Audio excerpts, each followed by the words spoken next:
Welcome back to the show, mobile gamers. I'm your host, NimbleThor, and these next few minutes will take you from brand new games in beta with too few players to a game with over 1 million reviews and a warning against an overhyped MMORPG game. So hang on to your hat, strap yourself in, and get ready for a ride through the mobile gaming universe. Oh, and if you like this video, be sure to leave a like. Deal? I'll take that as a yes. So let's get to the games. Very reminiscent of Barbecue in its core gameplay, Munchkin IO is a new fantasy-styled IO game where we run around a map in an endless fight against 10 other players as we collect orbs of experience points to level up, allowing us to pick new upgrades and grow even stronger. To me, personally, the game was a lot of fun and I enjoyed the wacky weapons and the many game modes, such as Battle Royale and Football. Yes, seriously, there's a football game mode in there. With the only downside, of course, being that there just aren't really enough players to have no bot matches at this point, sadly. But in any case, when we're dead, we return to the home screen where we can open chests, some of which are free by the way, some are sold for in-game gold, and some for premium currency, to unlock new characters and equipment that will add a slight bonus to combat. The premium chests create a slight pay to win, but nothing that, in my experience, ruins the fun of the casual gameplay. Since it's an IO game, it requires a constant online connection to play the game. It takes up 193 megabytes of space. It's out only on Android for now, and my final verdict is that you should definitely play it.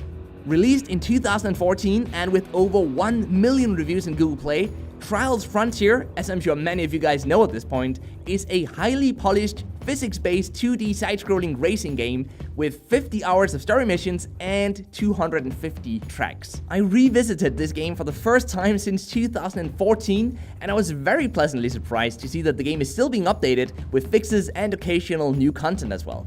The gameplay is fun, it's challenging, and from its art style to the music, it's one of the highest quality games in mobile, and a personal favorite of mine. As per the mobile gaming standard back in 2014, the game does however employ an energy system and wait times on upgrades, which will become kinda annoying if you plan to play for more than, say, 20 to 30 minutes at a time. The game requires online access, it takes up 453 megabytes of space, it's out on Android and iOS, and my final verdict is that you should definitely play it, and just quit whenever you get bored of the energy system, honestly.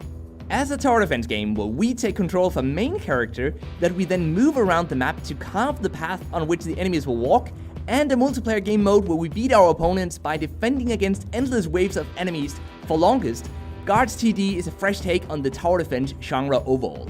In between campaign levels, we collect cards to level up units and spend in-game currency to power up their weapons, which adds an interesting strategic layer to the game, although it also enables the developers to monetize more heavily in the future, sadly.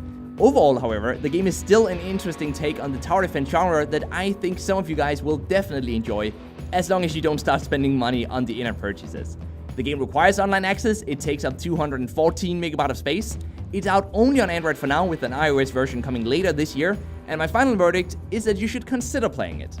Made by the developers of Perfect World, Jade Dynasty was available as a PC game between 2007 and June 2018, but now the title has reappeared on mobile as a 3D MMORPG that is just straight out horrible, with literally every single bit of the game being 100% automated. Not even just auto-questing, but also auto-hunting, a low-quality English voiceover for characters, and a combat system where it's difficult to target new monsters, and a monetization with $200 in-app purchases. I can hardly imagine anything worse than this game here. The only slightly positive thing about the game is the story, which is, I would say, decently interesting, but I just can't recommend playing this game for any other reason whatsoever. Since it's an MMORPG, the game requires online access, it takes up 574 megabytes of space, it's out on Android and iOS, and my final verdict, guys, is that despite the attention it has gotten and the big IP, you should just stay away from this game completely.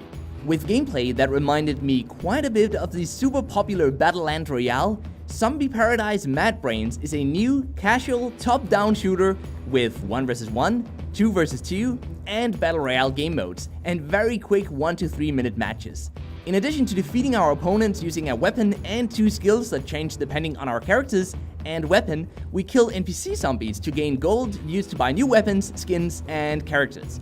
I could definitely see this game competing with the likes of Battle Royale, but the game is still brand new, unreleased in fact, and thus needs way more players to really prove the concept. But I think they have good chances at attracting new players, as the monetization is very relaxed with no real need to buy premium currency, as getting enough gold for new weapons is really not a big grind and it just doesn't take that long in this game. The game requires online access, it takes up 210 megabytes of space, it's out both on Android and iOS, and I think you guys should definitely go check it out as it's my favorite game of the week. Thanks for watching, let me know which game was your favorite, and until next time, just keep gaming, stay awesome, and I'll see you guys around.